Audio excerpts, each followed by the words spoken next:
बिस्मिल्लाहिर्रहमानिर्रहीम। एक्सेल में देखें, यहाँ पर जो मैंने हेडिंग बनाई हुई है वो हमारी जो हेडिंग है वो होटल रूम रिजर्वेशन रिपोर्ट, यानी कि होटल रूम के अंदर कोई भी रिकॉर्ड अगर मेंटेन करना हो क्लाइंट का तो किस तरीके से मेंटेन किया जाता है। तो सबसे पहले यहाँ पर देखें, जो मैंने इस तरीके से एक टेबल बनाया हुआ है जिसमें सीरियल नंबर का कॉलम है, नेम है, स्टेटस है, check in checkout, days, per day charge और पेमेंट। अब इसको किस तरीके से डिफाइन करना है ये मैं आपको बताता हूँ।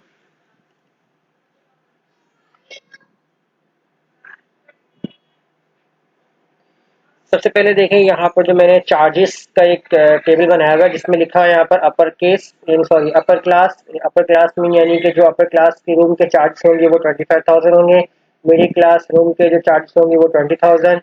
लोअर क्लास रूम के जो चार्जेस होंगे वो 12,000 होंगे। अब हम यहाँ किस तरीके से स्टेटस डालेंगे। लेट सपोज हमारे पास एक क्लाइंट आ रहा है काशिफ, जिसका स्टेटस है, जिसको जो भी रूम चाहिए अपर क्लास का चाहिए, लोअर क्लास का, मिडिल क्लास का, हम यहाँ मेंशन कर देंगे। तो यहाँ मैं शॉर्ट फॉर्म में लिख देता हूँ यू सी, यानी अपर क्लास। और एक और कस्टमर है जिसको हमने देते हैं एम सी मिडिल क्लास। इसके बाद है एल सी लोअर क्लास, फिर हम देते हैं मिडिल क्लास, फिर हम कर रहे हैं यू सी अपर क्लास।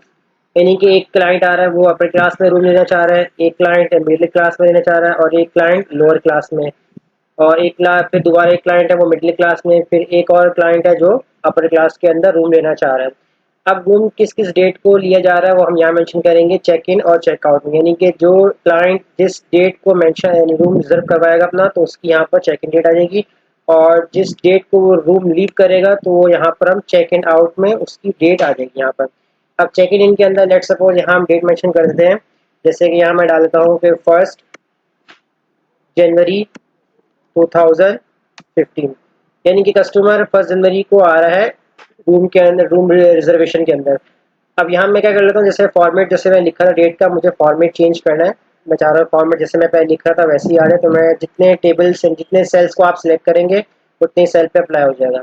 यहाँ पर आएंगे आप होम के पैनल के अंदर, यहाँ नंबर्स में ऑप्शन आ रहा होगा, इस पर आपने क्लिक करना है। नंबर से क्लिक करने के बाद आपके पास एक पैलेट फंक्शन ऑन हो जाएगा जिसमें यहाँ पर डेट का फंक्शन आ रहा होगा। तो यहाँ पर आपके पास डिफरेंट फॉर्मेट है, जैसे मैं यहाँ पर ये सिलेक्ट कर लेता हूँ और यहाँ से ओके कर रहा हूँ, तो देखें आपके पास वही डेट फॉर्मेट आएगा जिसमें आपने पहले लिखा था। अब एक कस्टमर है जो क्लाइंट है जो आपके पास 1 जनवरी को जिसने चेक इन किया है, अब वो कितने दिन रूम के अंदर स्टे कर सकता है तो हम यहाँ मेंशन कर लेते हैं। जैसे यहाँ पर मैं लिख रहे हैं 9 जनवरी 2015, सिर्फ 8 दिन के लिए उसने यहाँ पर रिजर्वेशन की है।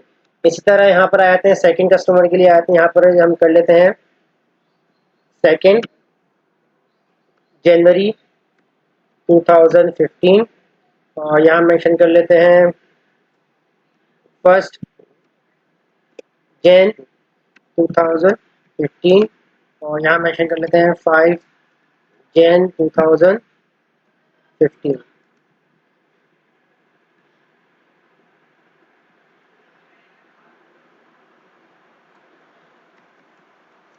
और लास्ट वाले में भी हम अपडेट कर लेते हैं 11 जन 2015। अब चेक इन आउट का वो है कि एक क्लाइंट 2 जनवरी को अपडेट हुआ और हम इससे लीव कर देते हैं 20 जन 2015। 1 जन ये भी आ रहा है 5 जन 2015, इसको भी हम अपडेट कर लेते हैं।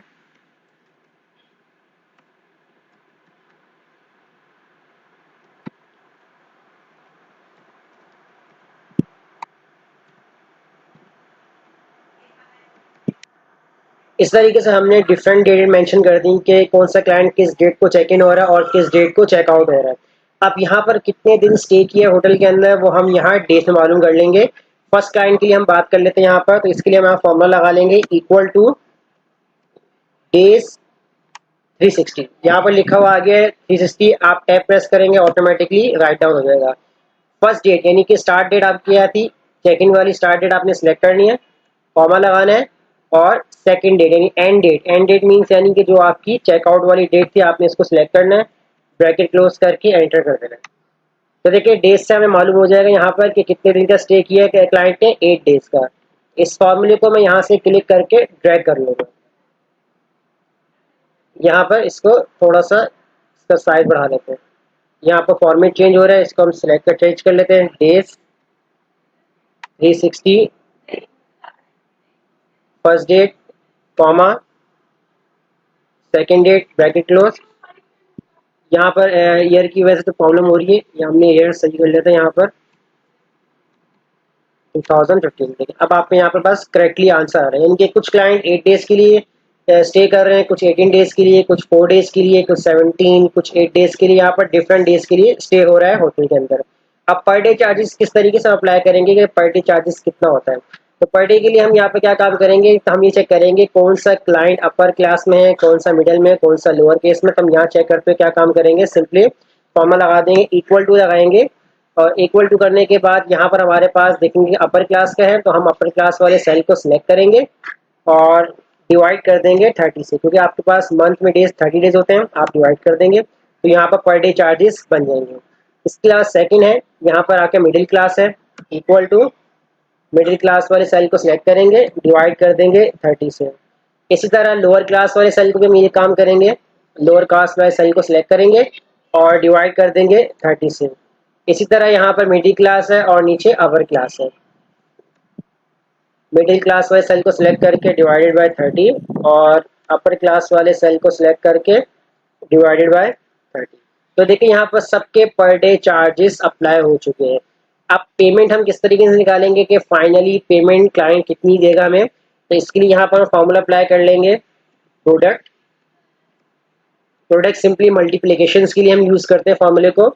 तो फर्स्ट नंबर यानी कि जो आपके डेज थे कि कितने दिन स्टे किया है, मल्टीप्लाई करवा देंगे सेकंड नंबर यानी कि जो आपके पर डे चार्जेस। अब एक दिन के चार्जेस दिए थे तो 8 दिन के चार्जेस कितने बनेंगे, ब्रैकेट क्लोज कर देंगे और एंटर कर देंगे।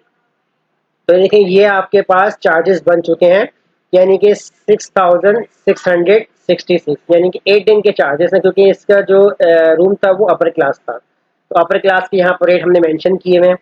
अब हम इस पूरे फॉर्मूले को यहाँ से ड्रैग कर देंगे तो देखिए तमाम क्लाइंट के यहाँ पर पेमेंट यानी कि तमाम क्लाइंट का अमाउंट हमारे पास यहाँ मेंशन हो जाएगा। किसी के 1600 बन रहे हैं, किसी के 12,000 बन रहे हैं, तो किसी के यहाँ पर 11,333 बन रहे हैं। डिफरेंट यहाँ पर अमाउंट हमारे पास आ रहा है। तो अब हम यहाँ पर क्या काम कर लेते हैं, इन दोनों सेल को सिलेक्ट कर लेते हैं और मर्ज कर देते हैं और यहाँ पर हम हेडिंग डाल देते हैं टोटल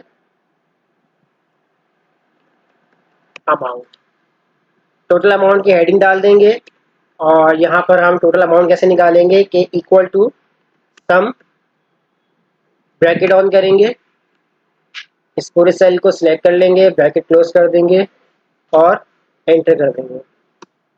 इससे ये मालूम हो जाएगा हमारी मंथली पेमेंट कितनी आ रही है, कि कितने हमारे पास क्लाइंट हमारे पास आके स्टे किए हैं और कितना कितना अमाउंट बना है और फाइनली अमाउंट हमने पूरा मंथली कितना यहाँ पर प्रॉफिट कर दिया। तो ये हमारे पास फाइनली यहाँ पर अमाउंट आ जाएगा। तो ये थी हमारी आज की होटल रूम रिजर्वेशन रिपोर्ट, कि किस तरीके से होटल रूम रिजर्वेशन रिपोर्ट को हम एक्सेल पे तैयार कर सकते हैं। वीडियो अच्छी लगी लाइक कीजिए, फ्रेंड में शेयर कीजिए, कोई प्रॉब्लम हो तो कमेंट में ज़रूर शेयर कीजिए और हमारे चैनल को सब्सक्राइब कीजिए। मिलते हैं नेक्स्ट वीडियो में, शुक्रिया।